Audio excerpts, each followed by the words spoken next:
우리에게 주시는 말씀은 사도행전 7장 54절에서 60절 말씀입니다. 사도행전 7장 54절에서 60절 말씀, 저와 여러분들이 교독하도록 하겠습니다. 마지막 60절은 함께 읽겠습니다. 그들이 이 말을 듣고 마음에 찔려 그를 향하여 이를 갈거늘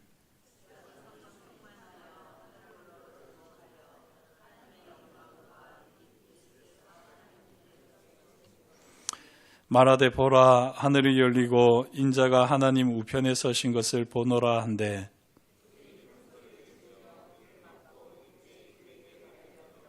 성 밖으로 내치고 돌로 칠세 증인들이 옷을 벗어 사울이라 하는 청년을 발 앞에 두니라.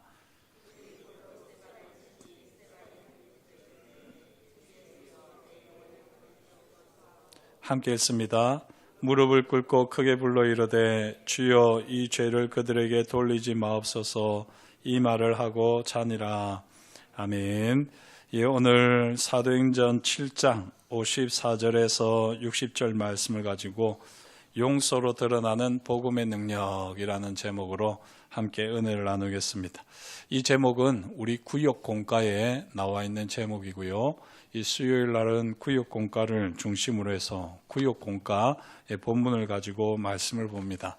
물론 구역공과대로 말씀을 전해도 되겠지만 또 제게 주신 말씀이 있다 보니까 조금 구역공과보다는 복잡하고 어려울 수도 있지만 그렇게 말씀을 은혜를 나누게 될 때 또 우리 구역 식구들하고 말씀을 나눌 때 더 풍성한 은혜가 있을 줄 믿습니다. 그렇게 오늘 말씀도 우리가 함께 은혜를 나누면 좋겠는데요. 먼저 고린도전서 4장 16절 이렇게 되어 있습니다. 그러므로 내가 너희에게 권하노니 너희는 나를 본받는 자가 되라. 사도 바울이 고린도 교회에 하는 말입니다. 다시 한번 제가 읽어드리겠습니다. 고린도전서 4장 16절, 그러므로 내가 너희에게 권하노니 너희는 나를 본받는 자가 되라. 고린도전서 11장 1절에 또 한번 바울이 이렇게 이야기합니다. 내가 그리스도를 본받는 자가 된 것 같이 너희는 나를 본받는 자가 되라. 이렇게 바울은 두 번에 거쳐서요, 고린도 교회를 향해서 나를 본받는 자가 되라 라고 말을 하고 있습니다. 제 기억으로 저도 중학교 때 이 부분을 읽을 때 조금 바울이 대단하다 싶었어요. 어떻게 감히 자기를 본받으라고 그러지? 우리는 예수님을 본받아야지 되는데 자기가 뭐라고 이렇게 자기를 본받으라고 하나 하는 이런 마음이 제 어린 마음에 좀 있었습니다. 바울이 참 교만하다 이런 생각을 했었거든요. 그런데 지금은 바울의 이 표현이 어떤 의미인지를 잘 알 수가 있습니다. 우리가 물론 본받아야 될 목표는 예수 그리스도시지만 예수 그리스도를 본받을 수 있는 사람이 과연 몇 명이나 있겠습니까? 말이나 행실이나 또 그 품는 품이나 이 마음씨나 영혼이나 그 어떤 것으로도 사실 우리가 예수 그리스도를 본받는 것을 목표로 한다고 하지만 감히 우리가 예수 그리스도를 본받는 것은 불가능하다고 할 수 있을 겁니다. 목표를 삼는 것은 좋지만 그 목표에 그걸 목표로 우리가 살아가려고 하면 아마 제정신으로는 그게 쉽지 않을 것 아닐까요? 그런데 바울은 이 고린도 교회를 향해서 말하는 거죠. 내가 그리스도를 본받은 것처럼 너희는 나를 본받으라. 그렇게 이야기합니다.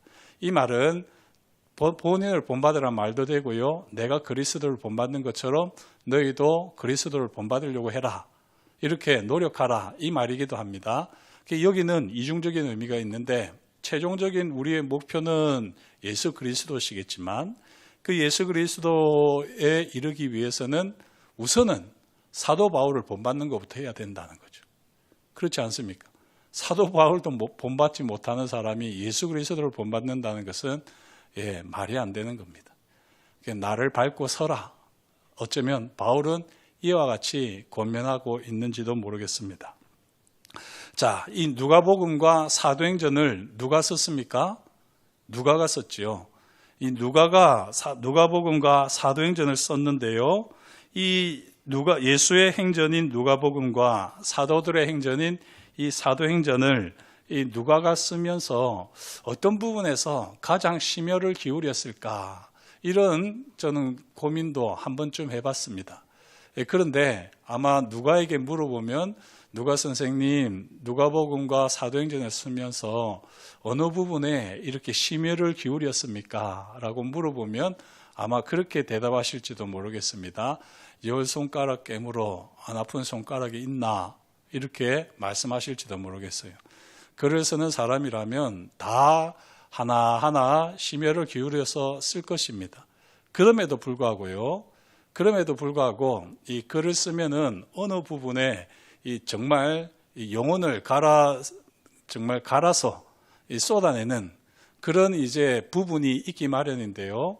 이 누가복음과 사도행전을 썼을 때에 공통된 부분이 있습니다. 공통된 부분.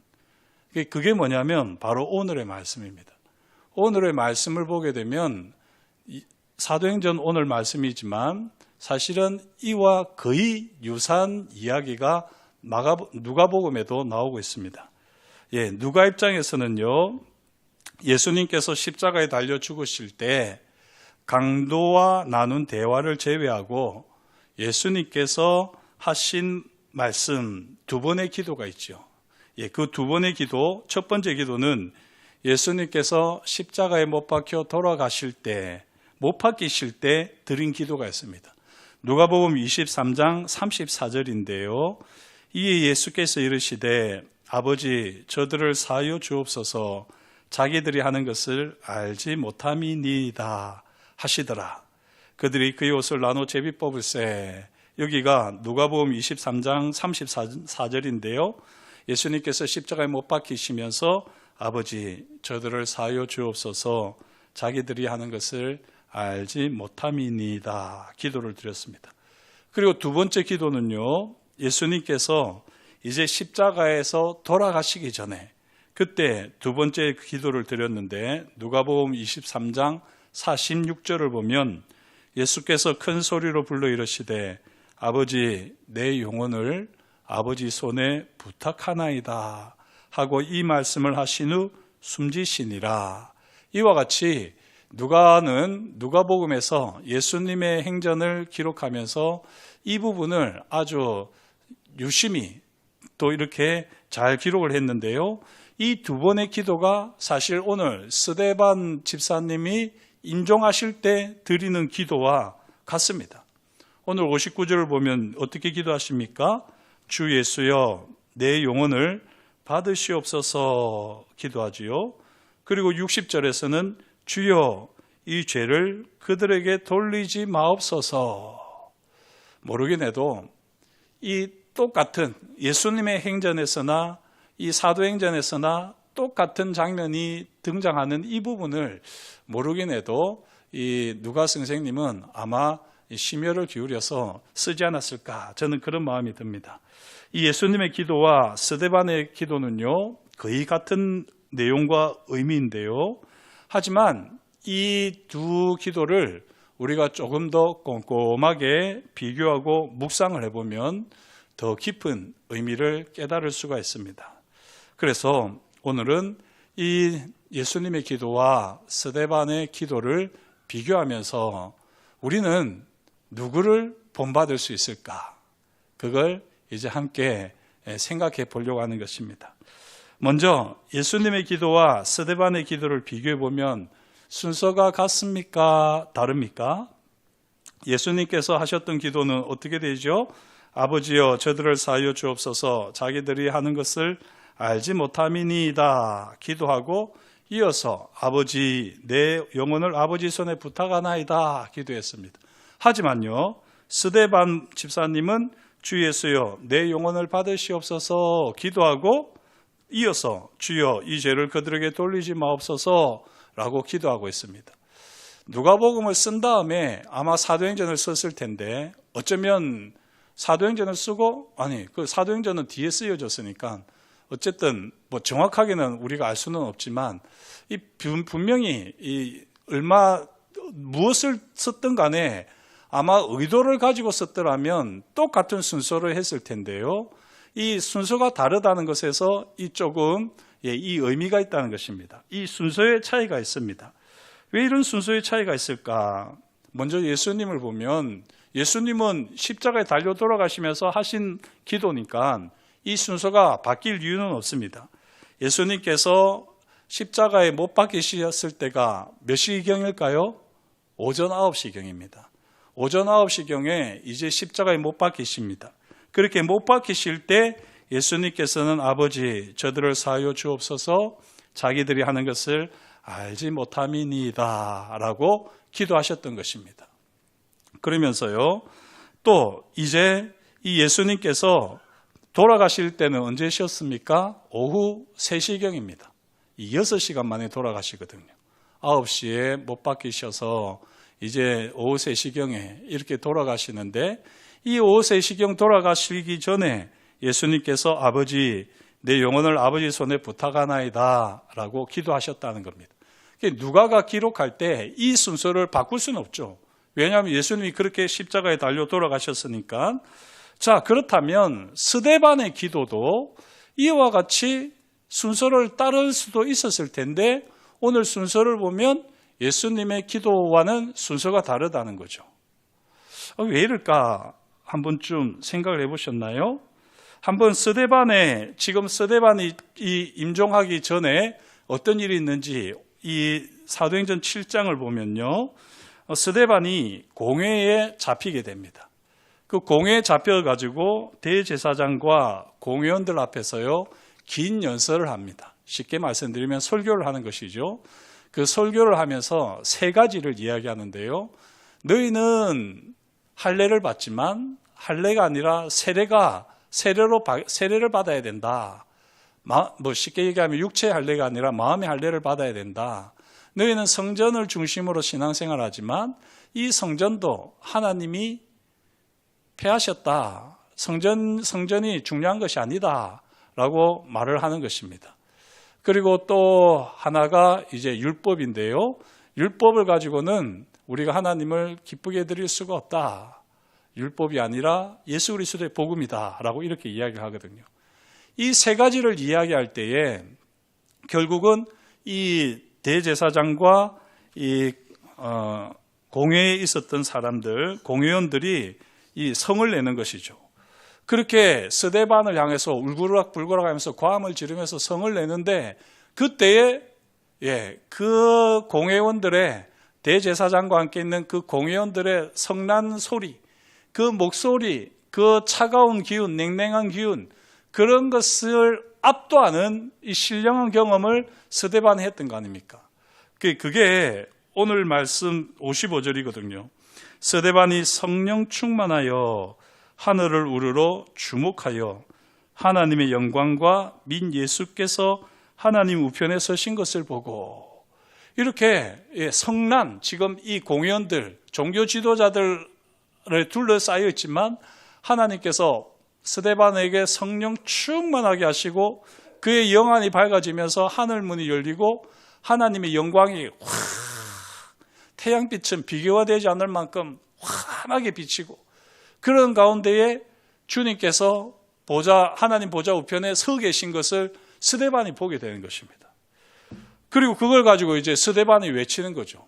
보라, 하늘이 열리고 인자가 하나님 우편에 서신 것을 보노라. 그러니까 이 대제사장과 함께 있었던 이 종교 지도자들이 더 큰 소리를 지르는 겁니다. 고함을 지르고 귀를 막고 그리고는 일제히 달려들어서 이 사람을 성 밖으로 내쳐라 라고 하는 것이죠. 그렇게 해서 스데반이 끌려서 성 밖으로 가는 겁니다. 그리고 성 밖으로 내친 다음에 거기서 이제 돌을 던져서 스데반을 죽이게 되는 것입니다. 여기까지 과정을 보게 되면요, 예수님하고 별반 다르지 않습니다. 예수님께서 대제사장에게 신문받고 총독 빌라도에게 신문받고 또 헤롯 왕에게까지 신문을 받고 그리고 성 밖으로 이제 골고다 언덕에서 십자가에서 돌아가셨는데요. 이와 같이 스데반도 순환 가운데에 그가 성 밖으로 쫓겨나가게 됐고 그리고 그곳에서 돌을 맞았다 하는 것입니다. 그렇게 돌을 맞을 때에 스데반이 두 가지 기도를 드린 것입니다. 누가복음에서 예수님이 십자가에서 두 가지 기도를 드리셨는데 스데반이 딱 그 예수님의 기도를 본받아서 두 가지 기도를 드린 것입니다. 다시 한번 59절을 보시면 주 예수여 내 영혼을 받으시옵소서. 그리고 60절을 보니까 무릎을 꿇고 크게 불러 이르되 주여 이 죄를 그들에게 돌리지 마옵소서 라고 하면서 기도하고 이제 임종하시는 겁니다. 이 스데반의 죽음의 이 사건을 사실은 누가에게 이야기를 해줬을까요? 어떻게 말하다 보니까 헷갈리게 됐는데 어떤 사람이 누가에게 이 스데반의 죽음의 이야기를 했겠습니까? 누가가 아마 그 현장에는 없었을 텐데 이걸 어떻게 본인이 생생하게 기록을 할 수 있었을까요? 8장 1절을 보시면 사울은 그가 죽인 당함을 마땅히 여기더라 되어 있죠. 58절을 보시면 성 밖으로 내치고 돌로 칠세 증인들이 옷을 벗어 사울이라는 청년의 발 앞에 두니라 되어 있습니다. 사실 스데반이 죽을 때에 그 현장에 있었던 사람, 그 중에서도 나름대로 이 공회에서 끌고 와가지고 돌에 맞아 죽도록 하는 이 투석형, 이 사형을 어떻게 보면 집행하고 있는 주도적인 인물이 누구냐면 바로 바울입니다. 사울입니다. 사도 바울이었습니다. 그래서 우리가 조금만 상상을 해보면요, 이 스데반에 순교하는 장면은 사도 바울의 고백인 겁니다. 사도 바울이 누가에게 일러준 이야기예요. 그렇게 일러준다면 어떻게 했겠습니까? 사실은 사도 바울이 자기가 아마 영화로 상상을 해보면요, 아마 이제 예수님을 믿기 전에 또는 예수님을 믿었을 때 또는 복음 선교를 하면서 그가 죽을 뻔한 경우가 여러 번 있었는데 아마 이럴 때마다 악몽을 꿨을 겁니다. 악몽을. 그 악몽을 꾸면 모르긴 해도 바로 이 스데반 집사님의 마지막 기도 소리, 주여 이 죄를 그들에게 돌리지 마옵소서 하는 이 스데반 집사님의 마지막 크게 무릎을 꿇고 크게 부르는 이 기도 소리가 계속해서 교만한 사울을 괴롭혔을 겁니다. 꿈에, 악몽을 꿀 때마다.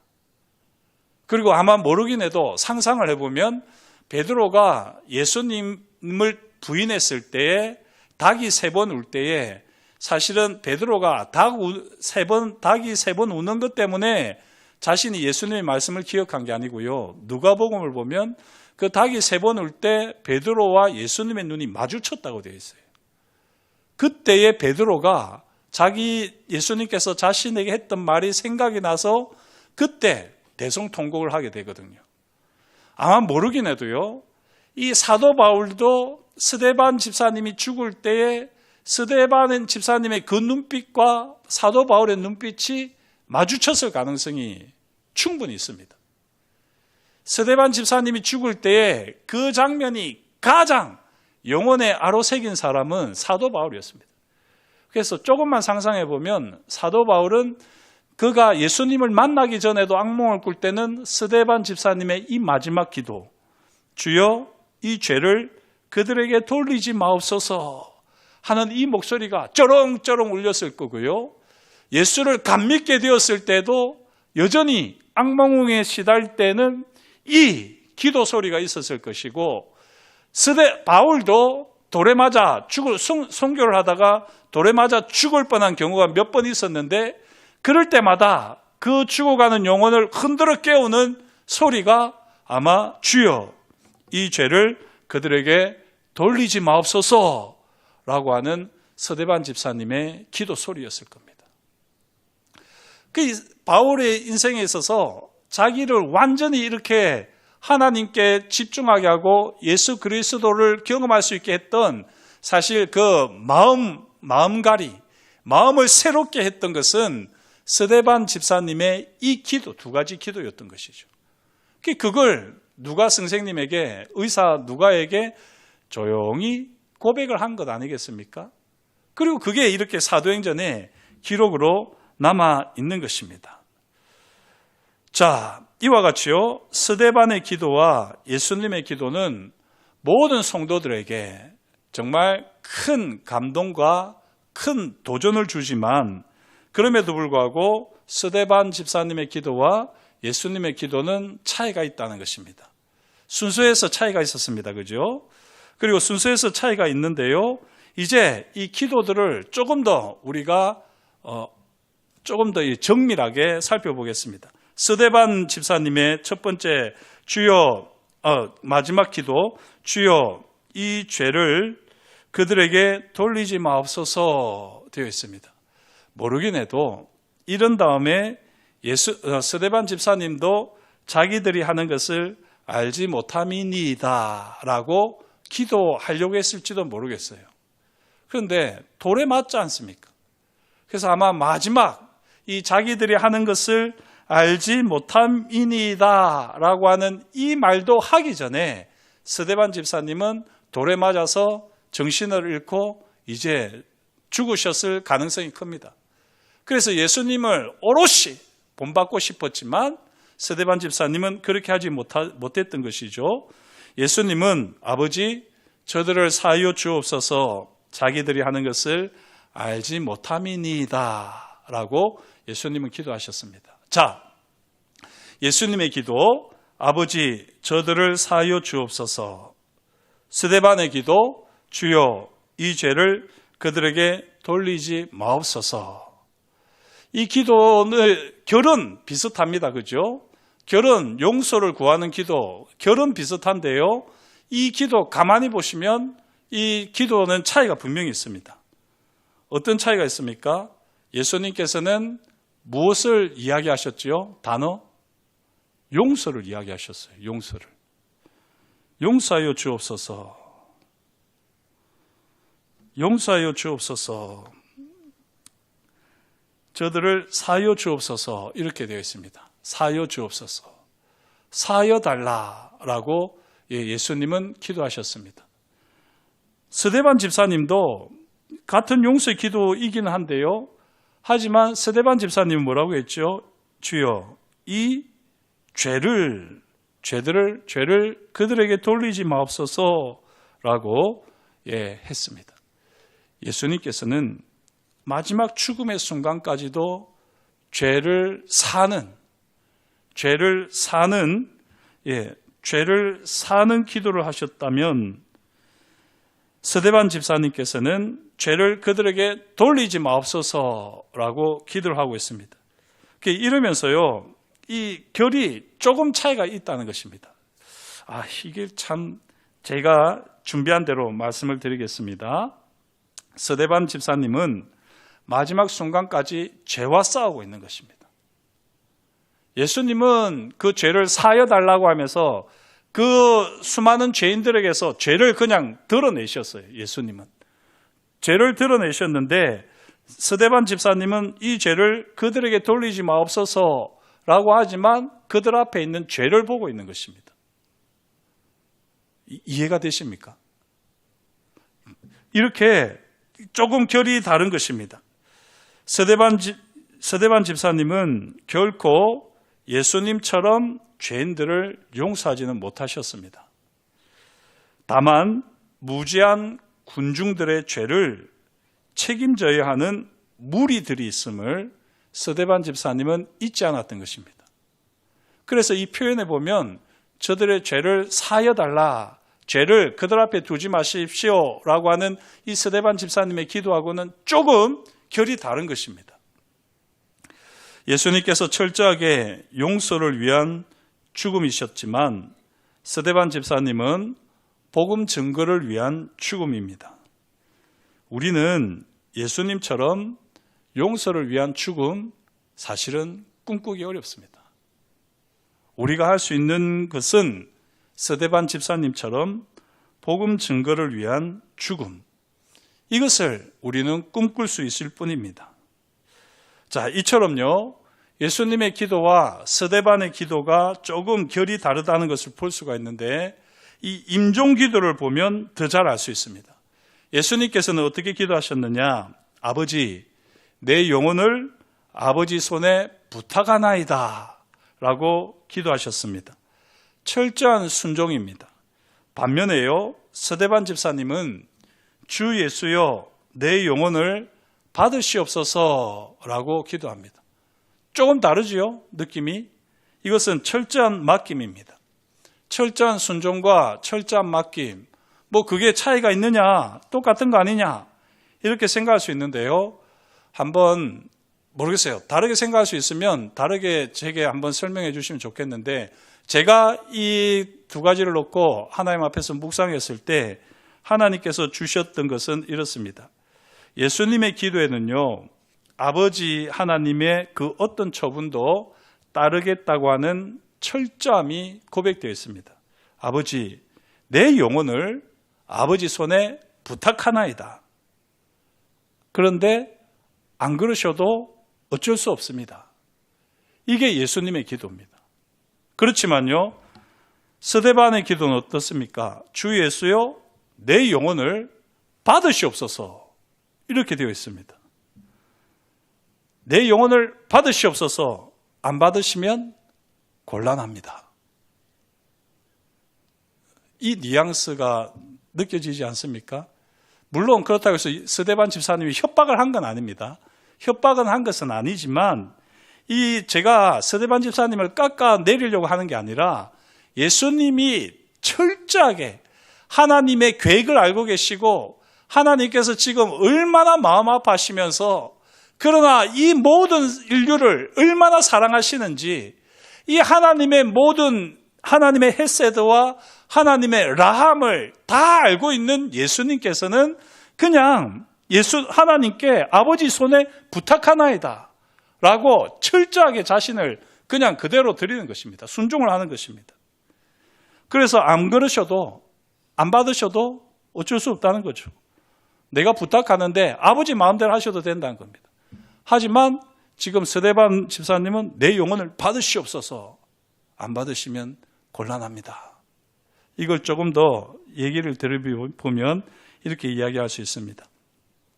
만약에 하나님 아버지께서 예수님 보고 참 수고했다 내 아들아, 이제 네가 십자가에서 죽기까지 순종했으니까 지옥에 가라. 그러면은 예수님은 지옥에 가실까요, 안 가실까요?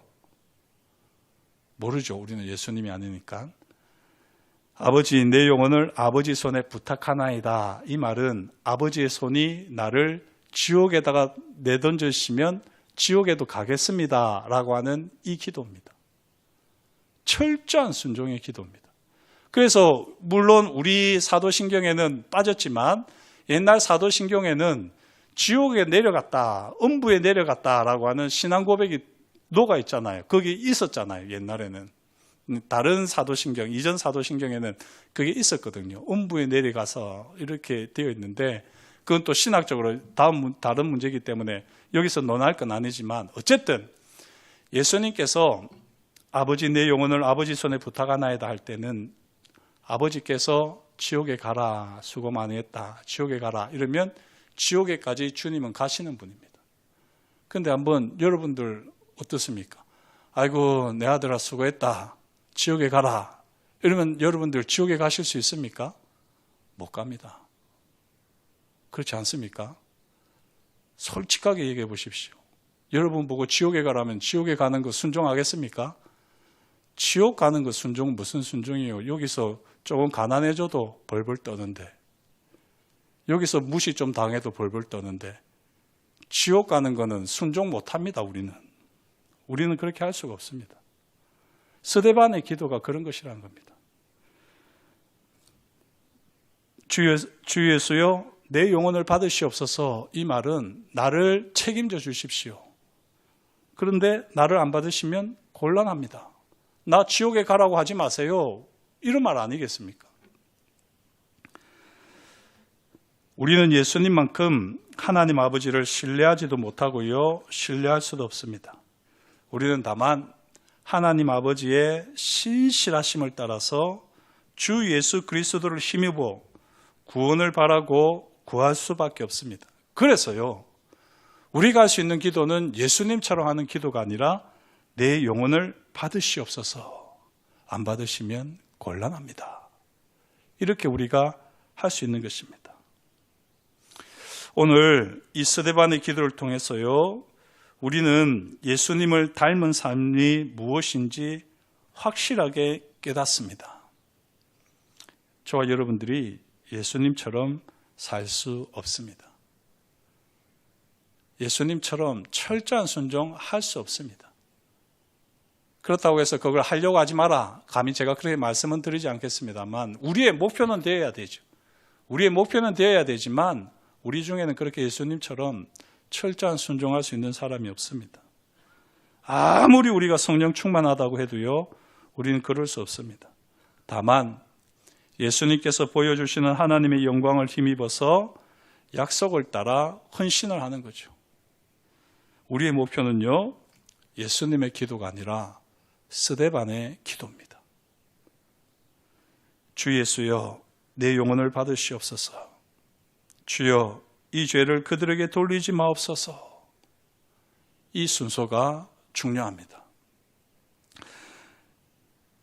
사실 여기서 더 중요한 건요, 스데반의 고난과 죽음이 있기 전에 부어주신 은혜입니다. 부어주신 은혜. 성령 충만한 가운데 하나님의 영광과 예수님께서 하나님 우편에 서신 것을 스데반이 보았기 때문에, 이 영광을 보았기 때문에 이 영광이 있은 다음에 죽음에 이르는 고난이 있지만 그 고난을 통해서도 하나님의 영광을 나타내는 스데반 집사님 아닙니까? 그래서 이 순서가 중요한 겁니다. 성령 충만한 가운데 주님의 영광을 보는 사람, 그 은혜를 경험하는 사람이 사실은 스데반 집사님처럼 이 두 가지 기도를 할 수가 있는 것입니다. 그렇지 않겠습니까? 제가 말씀드리잖아요. 여러분들은 별로 대단하지 않게 들으실 줄 모르겠지만 No cross, no crown은 세상 사람들이 말하는 속담인데요. 고난이 없으면 영광도 없다. 이거는 세상적인 원리고 진짜 원리는 No crown, no cross입니다. 우리 그리스도인들에게는 하나님께서 먼저 영광을 보여주시고 그 영광을 가지고 고난을 뚫고 나아갈 수 있는 은혜를 주시는 겁니다. 그래서 우리는요, 영광을 경험할 수 있을 때 충분히 영광을 경험해야지 됩니다. 편할 때 더 신앙생활을 잘하고 지금 내가 성공할 때 이 영광을 통해서 하나님을 더 가까이 하고 하나님께 더 매달리고 그렇게 해서 우리가 쌓여야 돼요. 지금 내가 이렇게 잘 될 때는 하나님이 반드시 이후에 고난을 통해서 나의 영광을 완성시키실 것이다. 이 지혜를 가져야지 됩니다.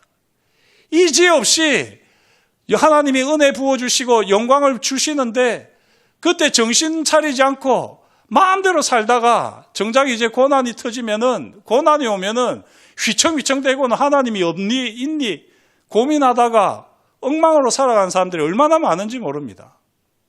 물론 그때도 하나님께서는 은혜를 베풀어 주시겠죠. 그래서 그 고난이 길어질지언정 반드시 하나님께서는 그 고난을 통과하게 하실 것입니다. 그 고난을 빨리 통과할 수 있는 방법은 뭐냐? 이 고난을 주시기 전에 하나님께서 은혜로 영광을 경험하게 해주셨다는 이 원리를 깨닫는 것이 좋습니다. 그러고 나면 그래, 이전에 하나님께서 내게 이렇게 은혜를 주셨는데 내가 그 영광을 가지고 내가 이 고난도 통과하리라. 스데반 집사님이 이 고난 가운데, 죽음 가운데서도요, 이와 같이 기도를 드릴 수 있어, 두 가지 위대한 기도를 드릴 수 있었던 것은 그 전에 하나님의 영광을 경험하고 주님이 서신 것을 보게 되었잖아요. 이 놀라운 은혜가 있었기 때문에 이 두 가지 기도를 드릴 수 있는 것입니다. 이게 하나님의 은혜인데요, 함부로 순교한다 이런 쓸데없는 교만은 안 부리는 것이 좋습니다. 청년 사역을 할 때 그런 친구가 있어가지고 네 마음대로 순교한다고 말하지 마라. 순교는 하나님의 은혜로 하는 거다. 내가 순교하고 싶다고 순교할 수 있는 것도 아니고 지금은 내가 주를 위해서 죽을 것 같지만 정작 죽음이 우리 앞에 오면 우리가 사실은 어떻게 반응할지 모른다. 우리가 집중해야 하는 것은 하나님의 은혜다. 하나님의 영광이다. 그러면 그 은혜의 영광을 가지고 우리 앞에 있는 고난도 얼마든지 이겨나갈 수 있다. 제가 이렇게 청년들에게 교육한 적이 있었습니다. 아직까지 하나님께서 제게 주신 은혜와 지혜와 지식을 따라서는 저는 그게 옳다고 여깁니다. 다르게 생각하시는 분이 있으면 다르게 생각하셔도 할 말은 없습니다만 제게 주신 하나님의 지혜와 지식은 그렇습니다. 성경을 보면 그렇고요. 오늘 이 스데반 집사님을 봐도 마찬가지입니다. 스데반 집사님이 이 위대한 기도를 드릴 수 있기 전에, 고난 중에도 하나님 앞에 용서의 기도를 드릴 수 있기 전에 하나님께서는 먼저 영광을 경험하게 하시는 은혜를 주셨습니다. 그리고 그 영광 가운데 주 예수여 내 영혼을 받으시옵소서. 그렇게 영혼을 먼저 하나님 앞에 드리는 기도를 드리고 그 다음에 지금 자기들을 향해서 돌을 던지는 저 사람들의 죄를 보면서 그 죄를 그들에게 돌리지 마옵소서. 주님께서 저들의 죄에 대해서 주님의 방법대로 심판하여 주옵소서라고 스데반 집사님은 기도하고 있는 것입니다. 이건 예수님의 기도하고는 다른 기도입니다. 둘 다 용서의 기도가 맞는데요. 예수님이 하신 용서의 기도는 철저한 용서요, 완전한 용서의 기도인 반면에 스데반 집사님의 용서의 기도는 저들의 죄를 저들에게 돌리지 마옵소서. 그러나 그들의 죄를 스데반 집사님은 죽을 때까지 보고 있는 것입니다. 우리가 할 수 있는 용서의 기도는 예수님의 기도, 용서의 기도가 아니라 스데반의 용서의 기도입니다. 그리고 이 스데반의 용서의 기도, 조건부 용서의 기도를 드리려고 하면 먼저 주 예수여 내 영혼을 받으시옵소서. 하나님의 절대 주권을 인정하는 고백이 있어야지 되고, 이런 고백이 있기 전에 사실은 하나님께서 우리에게 먼저 은혜와 영광을 충분히 경험하도록 역사해 주십니다. 저와 여러분들이 예수님을 당장에는 닮아갈 수 없겠지만 우리가 스데반 집사님을 닮고 사도 바울 선생님을 닮고 그러다 보면 우리도 모르게 예수님을 닮아가고 있는 우리들을 아마 발견하게 될 것입니다. 오늘 이 말씀을 따라서 저와 여러분들이 스데반처럼 기도하는 삶이 될 수 있기를 축복합니다. 먼저는요, 주 예수여 내 영혼을 받으시옵소서. 이 기도가 먼저입니다. 제가 누군가를 용서하겠습니다. 안 됩니다. 용서의 기도 안 됩니다. 해보셔서 안 되죠? 용서의 기도부터 해가지고는 절대 안 됩니다. 절대란 말은 쓰지 않겠습니다. 용서의 기도 해가지고는 안 돼요. 내 영혼을 받으시옵소서. 그리고 내 영혼을 받으시옵소서, 이 기도도 어떻게 됩니까? 하나님이 주시는 은혜, 하나님이 주시는 영광을 경험한 다음에야 내 영혼을 받으시옵소서 기도가 나오는 겁니다. 그리고 그 다음에 죄를 보되 그 죄를 그들에게 돌리지 않고 하나님께 내어 맡기는 조건부 용서의 기도를 우리는 할 수가 있습니다. 그래도 이 정도만 해도 정말 우리가 잘하는 거고 성숙한 기도가 아닐까 여겨집니다. 바라기는 따라갈 수 없는 예수님을 따르겠다. 그런 말들은 겸손하게 내려놓고 제가 제 삶에서 스데반처럼, 사도 바울처럼, 또는 우리 장로님처럼, 그렇게 권사님처럼 따라가겠습니다. 우리 어머니 아버지처럼 신앙생활 하겠습니다. 이렇게 하면서 이 세 가지를 놓고 기도할 때에 하나님께서는 우리를 통하여 놀라운 일들을 이루어 주실 줄 믿습니다. 기도하겠습니다. 하나님 아버지, 주님께서 오늘도 저희에게 말씀하여 주시니 감사합니다. 하나님의 말씀을 이렇게까지 고민하고 이렇게까지 묵상을 해야 되나, 또 마음 한켠이 부담스러운 분들이 있다면 성령님께서 찾아가 주시고 그 마음을 만져주옵소서. 주님, 우리가 터무니없이 예수님을 닮겠다고 따르겠다고 하는 그런 하나님 아버지, 입에만 있는 고백들을 내려놓게 하여 주옵시고 정직하게 우리의 생각과 우리의 감정을 주님 앞에서 고백하며 먼저 하나님의 은혜를, 하나님의 영광을 사모하게 하시고 오직 하나님의 영광 앞에서 참된 예배자로 서서 우리 영혼을 하나님 앞에 내어 맡게 드리며 우리가 다른 사람을 용서하는 기도를 할 수 있는 성숙한 사람으로 변화되어 가게 하여 주옵소서. 그렇게 우리를 다듬어 가실 것을 인하여 감사를 드려오며 예수님의 이름으로 기도드립니다. 아멘.